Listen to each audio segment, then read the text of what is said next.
అప్పుల బాధలు వెంటాడుతున్నాయా? అయితే 6 JVR వారి జాతిరత్నాలు ధరించండి. హలో అండి, అందరికీ నమస్కారం.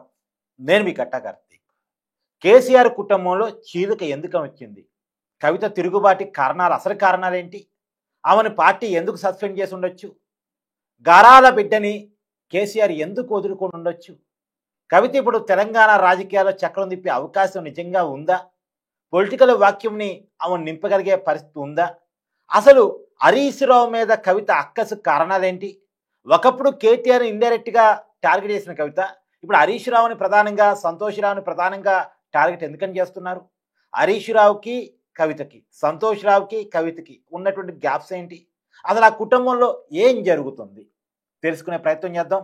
మనతో ఉన్నారు మాజీ ఎమ్మెల్సీ, ఆ కుటుంబంతో సుదీర్ఘ అనుబంధం ఉన్నటువంటి, కేసీఆర్ గురించి చాలా విషయాలు తెలిసినటువంటి మాజీ ఎమ్మెల్సీ దిలీప్ కుమార్ గారు. సార్ నమస్కారం. నమస్తే సార్, ఏంటి అసలు కల్వకుంట్ల కవిత తిరుగుబాటుకి కారణాలు ఏంటి? ఆమెను పార్టీ నుంచి సస్పెండ్ చేయటం ఇదంతా మనం చూస్తూ ఉన్నాం. ఆమె నేను చేసిన ఆరోపణలు కూడా మీరు వినుంటారు. అసలు వాటిలో ఉన్న వాస్తవం ఎంత? అసలు ఈ కుటుంబంలో చిచ్చు రావడానికి ఉన్న కారణాలు ఏంటి? ఒకటి, ఇది ఆధిపత్య పోరుగా భావించాలి. ఎందుకంటే ఇది కవిత ఒరిజినల్గా పాలిటిక్స్లోకి వద్దామనుకున్న టైం లోపల అది ఉద్యమ పార్టీ కాబట్టి ఏకకాలంలో అటు కేటీఆర్ని కవితను తీసుకోవడానికి ఆ రోజులో ఉన్నటువంటి కొంతమంది లీడర్స్ యాక్సెప్ట్ చేయలేదు. అది హిస్టరీ మీకు అది ఐడియా ఉందో లేదో కానీ, ఒక విజయరామారావు కానీ, లేకపోతే అప్పుడున్న జయశంకర్ సార్ కానీ, విద్యా సార్ కానీ అబ్జెక్ట్ చేశారు. ఇది ఉద్యమ పార్టీ కదా, ఏకకాలంలో ఇద్దరు పిల్లలు ఎట్లా తీసుకుంటాం అనే కాంటెస్ట్లో వాళ్ళిద్దరు మాట్లాడుకొని కవిత దూరంగా ఉంటే సిరిసిల్ల నుంచి కేటీఆర్ కాంటెస్ట్ చేయడం మనం చూసాం. ఆయన ఎంట్రీ అప్పుడు వచ్చింది. తర్వాత క్రమక్రమంగా ఆయన జనరల్ సెక్రటరీ చేద్దాం అనుకుంటే కూడా ఇదే నేతలు అప్పుడు వద్దంటే కేసీఆర్ ఇన్సిస్ట్ చేశాడు ఆ బాబుని తీసుకోవాల్సిందే అని. అప్పుడు కవిత లేదు. సరే, కొన్ని 2-3 ఏళ్ల తర్వాత మనం చూసాం ఆమె జాగృతి అనే ఒక ప్యారలల్ ఆర్గనైజేషన్ ప్రమోట్ చేస్తుంది. అది ఎట్లా అయిపోయిందంటే స్టార్టింగ్ నుంచే విభేదాలు ఉన్నాయి. స్టార్టింగ్ నుంచే అదే చెప్తున్నాం మీకు హిస్టరీ. మీరు ఆ ఫ్యామిలీ గురించి నాకు తెలుసు కాబట్టి అవునవును, మీరైనా వాళ్ళైనా మర్చిపోయి ఉంటారు శ్రోతలు అని చెప్తున్నా. సో ఆ విభేదాలు అప్పటి నుంచి ఉన్నాయి. సో ఆమె సైమల్టేనియస్ ఎంట్రీని కేటీఆర్ అడ్డుకున్నాడు. ఆ తర్వాత ఎప్పుడైతే ఆమెకు ఎంట్రీ దొరికిందో, అది ఎప్పుడు అంటే నిజామాబాద్లో ఆమెకు ఎంపీ టికెట్ ఇచ్చే నాటికి కవిత జాగృతిని ప్రమోట్ చేసింది. ఎంత పవర్ఫుల్గా ప్రమోట్ చేసిందంటే అసలు టీఆర్ఎస్కు ఉన్న సంస్థాగత నిర్మాణం కంటే జాగృతికి ఉన్న సంస్థాగత నిర్మాణం గట్టిగా ఉండింది. అప్పుడు కేసీఆర్ అనేవాడు ఆమె ఎంట్రీని కాదనలేక నిజామాబాద్ టికెట్ ఇవ్వాల్సిన కంపల్షన్ క్రియేట్ చేసింది ఆ అమ్మాయి. డెఫినెట్లీ ఆమె మనం ఒప్పుకోవాలి ఆ విషయంలో. సో అంటే తన వర్త్ను ఆమె ప్రూవ్ చేసుకుంది. అప్పుడు ఎవరు కూడా ఆమెను నో అనేటువంటి పరిస్థితి లేదు.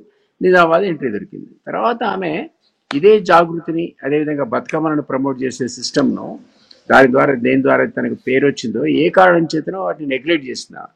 నెక్స్ట్ టైం వచ్చేవరకల్లా నిజామాబాద్లో ఆమె కాంటాక్ట్ చేసే టైం కల్లా కొద్దిగా వీక్ అయింది. ఈ రెండు ఆర్గనైజేషన్స్ని దూరం పెట్టడం వల్ల ఒకటి కావచ్చు, దాన్ని ఇగ్నోర్ చేయడం ఒకటి కావచ్చు. తర్వాత ఆమెను ఓడించే శక్తి లేదు, మనం కాదు, ఆమెనే అంటుంది కదా నిజామాబాద్లో నన్ను ఓడించే ప్రయత్నాలు చేశారు, ఇది చేశారు, అది చేశారు అనేది. క్రమక్రమంగా ఈ పార్టీ ఉద్యమ పార్టీ నుంచి ఒక కుటుంబ పార్టీగా మారిపోయింది.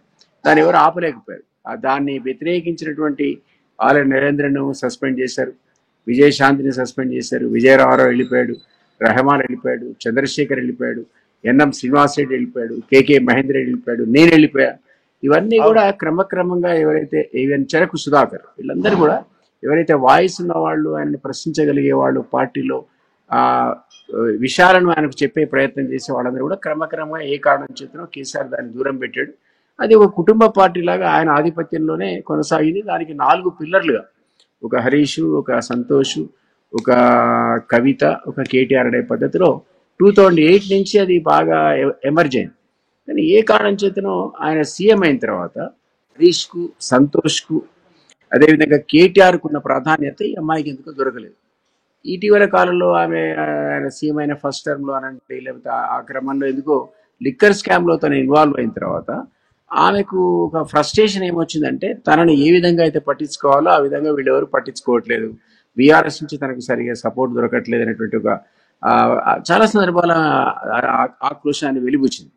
ఈవెన్ ఆమె అమెరికా పోయే సందర్భంలో రాసిన ఉత్తరంలో కూడా మనకు కూడా తెలియదు అసలు 8 ఉత్తరాలు అంతకుముందు ఆమె రాసిందని. ఆమె అన్నది నా 9వ ఉత్తరం లీక్ అయింది, అంతకుముందు 8 ఉత్తరాలు రాసేది లీక్ కాలేదు, దయ్యాలు ఉన్నాయి మా నాన్న చుట్టూ అన్నది. సో ఇవన్నీ ఎప్పటి నుంచో చెప్తున్నారు. మీ కనుక ఆల్ నరేంద్ర అని మీరు ఎప్పుడైనా ఓపుకున్నప్పుడు ప్లే చేసి చూడండి. ప్రెస్ మీట్లో ఇప్పుడు అన్నాడు ఆయన, ఉద్యమాన్ని అడ్డం పెట్టుకొని ఈ ఉద్యమం పేరు మీద విపరీతమైన వసూళ్లకు ఈ మామాళ్ళు పాల్పడుతున్నారు అన్నాడు. అంటే ఎక్కువగా హరీష్ రావు మీద ఫోకస్ చేశాడు అప్పుడు ఆయన కూడా. ఇప్పుడు కవిత ఫోకస్ చేసినట్టే హరీష్ మీద ఫోకస్ చేశాడు. అదే పద్ధతిలో సంతోష్ మీద రకరకాల అలిగేషన్స్ కూడా ఉద్యమకాలంలో వచ్చాయి. తర్వాత సీఎం అయినాక మరీ ఎక్కువైపోయింది. సో ఇవన్నీ ఈ రఘునందన్ ఒకసారి ప్లే చేసి చూడండి మీరు. పాత నిన్న కూడా మళ్ళీ ఆయన ప్రెస్ మీట్ చెప్పినట్టు ఇవన్నీ మేము ఎప్పుడో చెప్పామని.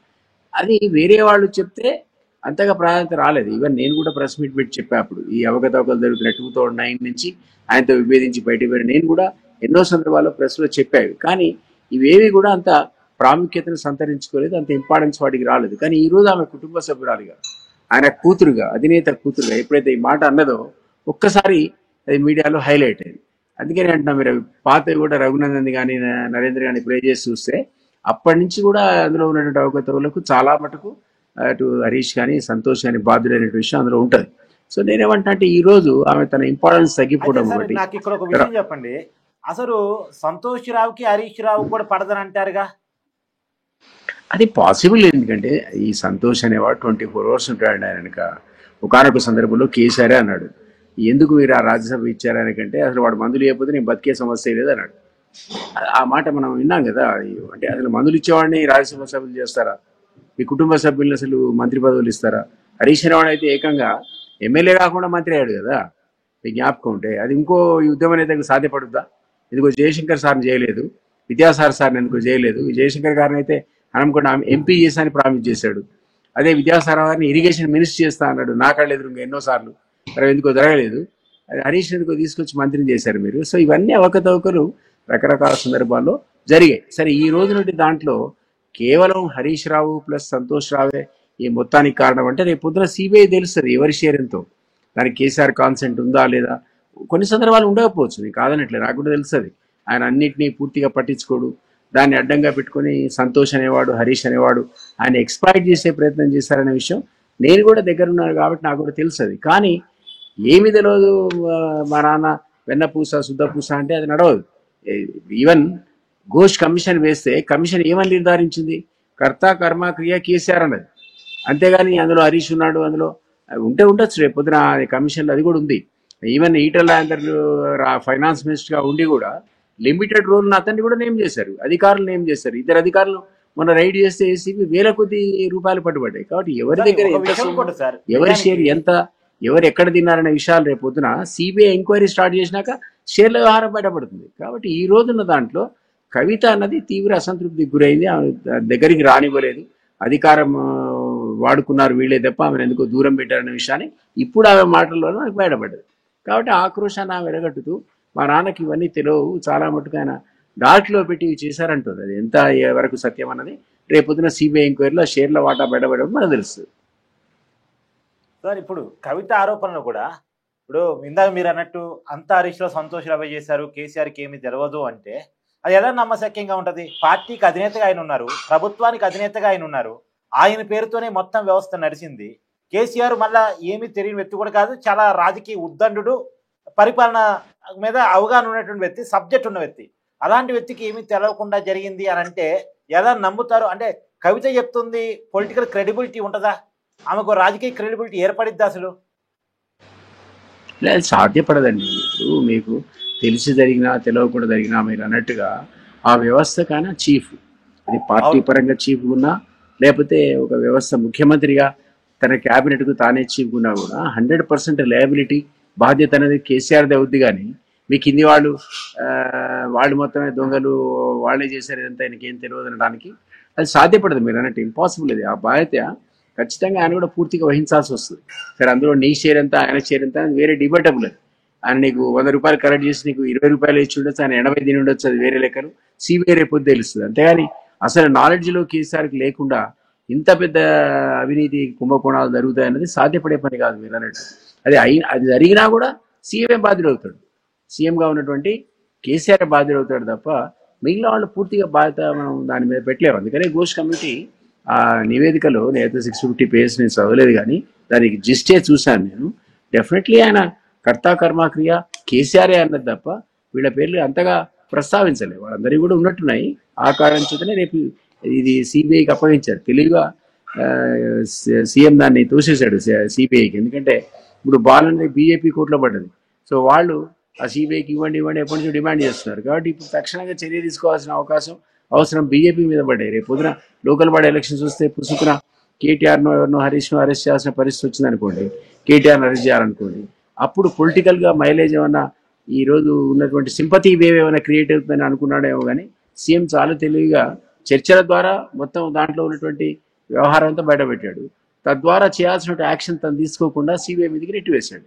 చాలా తెలివిగా. ఎందుకంటే లోకల్ బాడీ ఎలక్షన్స్ బహుశా దృష్టిలో పెట్టుకొని ఇది బీజేపీ మీద తూసేసాడని నేను అనుకుంటున్నాను. బట్ ఏమైనా సిబిఐ మాత్రం డెఫినెట్గా ఈ అన్ని అంశాలను కూలంకషంగా పరిశీలించి తర్వాత చర్యలు తీసుకునేటప్పుడు మనకు అర్థమవుతుంది ఎవరి షేర్ ఎంత, ఎవరి బాధ్యత. కవిత ఇంపాక్ట్ లోకల్ బాడీ ఎన్నికల మీద ఏ మేరకు ఉంటది, జూబ్లీహిల్స్ ఉప ఎన్నికల మీద ఏ మేరకు ఉంటది అంటే ఏం చెప్తారు? ఉంటుందండి. ఇప్పుడు ఆమె ఒక కేసీఆర్ కూతురు. మనందరం కూడా ఇంతకుముందు నేను అన్నట్టు 4 స్తంభాలు ఆమె ఒక స్తంభం లాంటి ఎస్టిమేషన్లో మనందరం ఉన్నాము. ఇప్పుడు ఆమె చెప్పేదాన్ని బట్టి చాలా సందర్భాలు దూరం పెట్టారని, నిర్ణయాల లోపల ఆమెకి ఏం పాత్ర కల్పించలేదని, దగ్గర రానివ్వలేదనే విషయం మనకు అర్థమవుతుంది. దీని ఇంపాక్ట్ ఒక 4 స్తంభాల్లో ఒక స్తంభం ఈరోజు అందులో కూలిపోయినట్టే కదా, జరిగినట్టే కదా. జరిగితే బీఆర్ఎస్ అవునన్నా కాదన్నా కూడా తీవ్రంగా ప్రభావానికి గురైంది. ఈరోజు ఆ బీఆర్ఎస్ మీద ఇంపాక్ట్ పడ్డది. ఇప్పుడు నిజానికి కాంగ్రెస్ ఒక రకంగా చెప్పాలంటే 15 నెలల్లో ఫెయిల్ అయింది.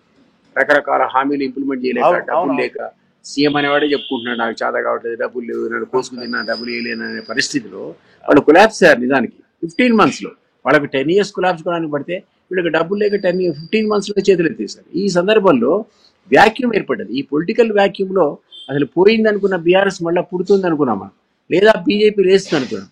బీజేపీ ఆశించిన స్థాయిలోనేమో లేవట్లేదు. ఇప్పుడు లేస్తుంది అనుకున్న బీఆర్ఎస్ మీద ఒక్కసారిగా నీళ్లు కలిగినట్టు అయింది.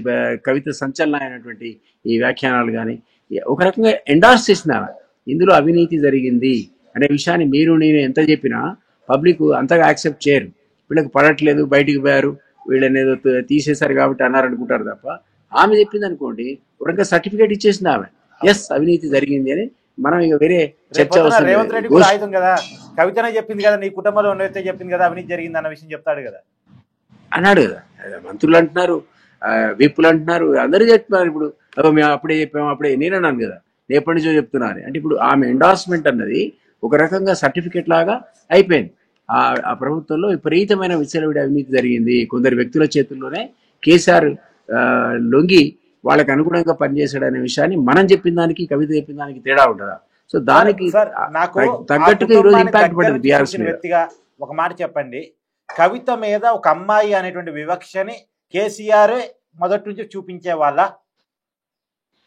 ఒకటి, కేసీఆర్ అనేవాడు ఆయన విచిత్రమైన వ్యక్తిత్వం. నాకు అప్పుడు నేను 2007 వరకు ఆయనతో 9 వరకు అసోసియేట్ అయి ఉన్నా. 2003 నుంచి 9 అంటే ఆల్మోస్ట్ 6-7 years కలిసి పనిచేశాను. ఆ రోజుల్లో వీళ్ళు లేరు, కవిత కానీ కేటీఆర్ కానీ 2007-8 వరకు లేరు అసలు. వాళ్ళు తిరిగి వచ్చింది ఎప్పుడు 2007 ఎండ్లో 2008 బిగినింగ్లో వచ్చారు. అప్పటి నుంచి కూడా నేను అబ్జర్వ్ చేశాను. ఆయనకి ఇద్దరి మీద కూడా ఈక్వల్ వాత్సల్యమే ఉండేది అప్పుడు. బట్ ఆ తర్వాత మళ్ళీ 7 years పోరాటం లోపల 9 నుంచి నేను కూడా డిసోసియేట్ అయ్యాను. క్రమక్రమంగా నేను ఇంతకుముందు చెప్పినట్టు ఆయన వర్కింగ్ ప్రెసిడెంట్ స్థాయికి ఎదిగాడు. ఈ అమ్మాయి అంతంత మాత్రంగా ఎంపీగా తర్వాత మళ్ళీ ఓడిపోవడం.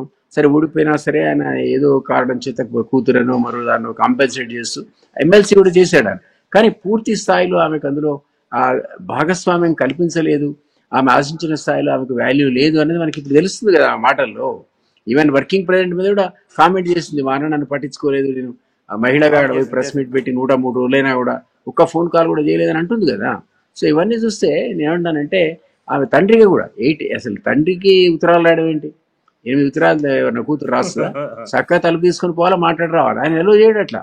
కేసీఆర్ స్టైల్కి ఆయనను మీరు కలవాలంటే మళ్ళీ సంతోష్ మీకు అపాయింట్మెంట్ ఇవ్వాల్సిందే. ఐసోలేట్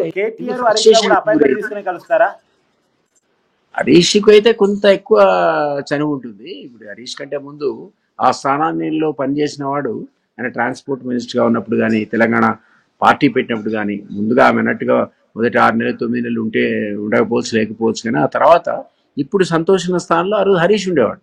ఢిల్లీకి పోయేంత వరకు మొదటి 6-7 ఏళ్ళు కూడా సేమ్ సంతోష్ స్థానం ఉండేది. ఢిల్లీకి పోయిన తర్వాత ఏమైందంటే ఇక్కడ పార్టీ నడపాలా, అక్కడ ఢిల్లీ వేరు, హైదరాబాద్ వేరు. అక్కడ నేను క్రియాశీలకమైనటువంటి పాత్ర పోషించారు కాబట్టి హరీష్ ఇక్కడికి వచ్చి పార్టీని చూస్తున్నాడు. కొద్దిగా అప్పుడు దూరం అయ్యాడు. ఈ లోపల ఇద్దరు పిల్లలు వచ్చారు. వచ్చేవరకు అది ముగ్గురికి డిస్ట్రిబ్యూట్ అయింది అక్కడ ఉన్నట్టు పవర్ సెంటర్. కానీ దాంట్లో ఈక్వల్గా వాళ్ళకి ఆ వాల్యూ ఇవ్వలేదనేది సంతోష్ అపార్ట్మెంట్ మీరు అన్నట్టు. ఈవెన్ సంతోష్ అడిగే హరీష్ కూడా ఉన్నాడా లేడా కలవాలి రాదని చెప్పాల్సిన పరిస్థితి ఉంది. డెఫినెట్గా అందులో అనుమానం ఏం లేదు. సంతోష్ క్రూషియల్ రోల్, ఎందుకంటే 24 hours ఉంటాడు కాబట్టి కనిపెట్టుకొని ఆ మూడును బట్టి ఆయన అవకాశాన్ని బట్టి కలుస్తారా చూసుకొని ఇవన్నీ అడిగిపోవాల్సిన పరిస్థితి ఖచ్చితంగా ఉండింది అందరికి కూడా. సార్, ఇప్పుడు పొలిటికల్ వాక్యూమ్ తెలంగాణలో ఉంది అని మీరు అంటున్నారు. ఆ వాక్యూమ్ని కవిత భర్తీ చేయగలిగే కెపాసిటీ ఉందా అంటే?